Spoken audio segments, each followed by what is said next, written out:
अस्सलामुअलैकुम बिस्मिल्लाहिर्रहमानिर्रहीम। Class 7 day 2 में हमारे पास क्वेश्चन नंबर 6 है अगेन, लेकिन हमारे पास जो पार्ट हम सॉल्व करने जा रहे हैं वो 7 से लेकर हमारे पास 14 तक पार्ट्स हैं। हमारे पास 7 से लेकर 14 तक पार्ट्स हैं। ये आपके लिए बिल्कुल न्यू है। हमने आज से पहले जो पढ़े हैं वो इंटरसेक्शन यूनियन पढ़ा है। What is union, what is intersection मैं आपको बता चुकी हूँ। यूनियन मीन्स हमारे पास दोनों सेट्स को, जो भी हम पास गिवन सेट्स है उनको कंबाइन कर देना, टुगेदर कर देना, अरेंज कर देना है। हमने कंबाइन करके अरेंज करना है सीक्वेंस में, जबकि इंटरसेक्शन में हम कॉमन एलिमेंट्स लिखते हैं। व्हाट इज़ एन एलिमेंट, हमारे पास जो भी मेंबर्स होते हैं, हमारे पास जो भी हमारे पास ऑब्जेक्ट्स या जो भी हमारे पास इस कर्ली ब्रैकेट के अंदर मौजूद नंबर्स लिखे होते हैं या कुछ भी हमारे पास मेंशन होता है, हम उसे मेंबर्स या एलिमेंट्स कहते हैं। ये सब चीज़ें मैं आपको डिस्क्राइब कर चुकी हूँ फिजिकल क्लासेस में भी, और बता भी दिया था मैंने आपको। और हमारे पास सेट को लिखने का तरीके भी मैं आपको बता चुकी हूँ।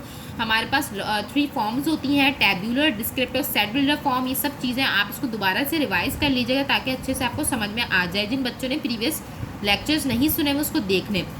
जी बेटा, हमारे पास जो ये 7 पार्ट में से 7 से लेकर 10 तक पार्ट है, उसके अंदर हमारे पास ये इस तरीके की कोई चीज़ इस्तेमाल हुई हुई है। What is the meaning of this symbol, this symbol is called complement and what is an complement देख लेते हैं हम। पेज नंबर हमारे पास 9 में यूनियन के बारे में डिस्क्रिप्शन थी। मैंने कहा था आपको, मैंने समझा दिया, डेफिनेशन भी आप उसको देख लीजिएगा। उसी के साथ साथ मैंने आपको इंटरसेक्शन की भी डेफिनेशन समझाई थी, और मैंने कहा था कॉमन एलिमेंट्स पे हम काम कर रहे होते हैं। यहाँ पर एक और चीज़ मैं आपको बताती दी हूँ जो आपने पढ़ी भी होगी, non empty sets that have no members in common. ऐसा सेट जिसमें हमारे पास कुछ भी कॉमन नहीं होता, क्योंकि इंटरसेक्शन में अगर हमारे पास दोनों में से कोई भी कॉमन नहीं है तो हमारे पास नल सेट होता है, एम्प्टी सेट होता है। ऐसे सेट्स को हम डिसजॉइंट सेट्स कहते हैं।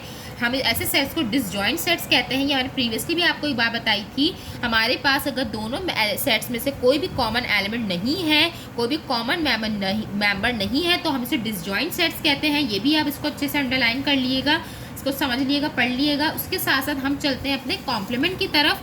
What is the meaning of complement. Complement को समझने के लिए हमें इस बार इस यू को समझना है, जो कि मैंने कल प्रीवियस होमवर्क में ये कहा था कि इस यू को हम इंशाल्लाह ताला कल समझेंगे। एंड इस यू का मतलब क्या है, universal set. And what is N universal set, a set containing all the elements under consideration is called a universal set. ये सारी डेफिनेशन जो बार बार मैं आपसे बोल रही हूँ, पढ़ रही हूँ, ये MCQs के हवाले से बहुत इंपॉर्टेंट है, इसको देख लीजिएगा। ऐसा सेट जिसमें वो हर एलिमेंट मौजूद हो जिसपे हम अंडर कंसिडरेशन, हमारे अंडर कंसीडर हम उस पर काम करने जा रहे हैं, हम उस पर काम करने जा रहे हैं जो हमारे अंडर कंसीडर हो। ऐसा सेट जिसमें वो तमाम एलिमेंट्स मौजूद हो जिस पे हम काम करने जा रहे हैं, ऐसे सेट को हम यूनिवर्सल सेट कहते हैं। फॉर सपोज आपके सामने मिसाल दे दूं, अगर मेरे पास ए सेट 2 4 6 8 है, अगर मेरे पास एक सेट 2 4 6 8 है, तो इसका यूनिवर्सल सेट वो सेट होगा जिसमें 1 से लेकर 10 तक के नंबर है, तो उसमें हमारे पास ए सेट के भी नंबर मौजूद होंगे। तो याद रहे, अंडर कंसिडरेशन है हमारे पास, जो अंडर हम जिस पे काम करने जा रहे हैं पास ए सेट है, लेकिन क्योंकि जिस पे हम काम करने जा रहे हैं वो पूरा सेट हमारे पास यूनिवर्सल सेट में मौजूद होगा। तो यह याद रखिएगा बात, यूनिवर्सल सेट क्या होता है, जिसपे वो एलिमेंट्स मौजूद होते हैं, उसमें हर एलिमेंट मौजूद होते हैं, हमारे पास अंडर कंसीडर होता है, यानी 2 4 6 8 इस पूरे सेट में मौजूद होगा क्योंकि ये यूनिवर्सल सेट है। अब मैंने आपसे बोला था इसका मतलब क्या है, इस सिंबल का मतलब क्या है, complement. What is an complement, if a set A is a subset of a given universal set, then the set of elements not in A is called its complement set. हमारे पास complement क्या होता है बेटा, हमारे पास complement को समझने के लिए मैंने ये बात कही है कि अगर हमारे पास सेट ए मौजूद है, हमारे पास सेट ए मौजूद है, तो वो लाजमी यूनिवर्सल सेट का सबसेट होगा। एंड व्हाट इज सबसेट याद होगा, मैंने आपको ये मैंने आपको पेज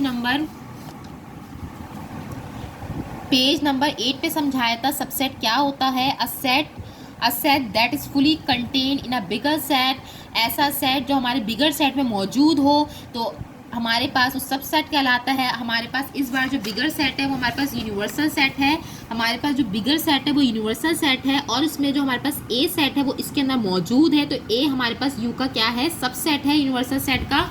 अगर हम ए देखा जाए तो यूनिवर्सल सेट का सबसेट, हमारे पास ए जो है सबसेट है यूनिवर्सल सेट का, और कॉम्प्लीमेंट निकालने के बाद हमारे पास वो एलिमेंट्स के आंसर आते हैं जो ए में मौजूद नहीं है, जो हमारे पास ए में मौजूद नहीं है। मैं अभी आपको इंशाल्लाह ताला इसको समझाऊंगी तो आपको समझ में आ जाएगा। अभी सिर्फ इतना समझ लें आप कि इस यू का मतलब यूनिवर्सल सेट होता है। यूनिवर्सल सेट क्या होता है मैंने आपको बता दिया है, जो हमारे अंडर कंसीडर जो हम अंडर कंसीडर सेट होता है उसके अंदर सारे वो एलिमेंट्स मौजूद होते हैं। अब हम चलते हैं इस सॉल्यूशन की तरफ ताकि आपको और अच्छे से ये चीज़ क्लियर हो जाए।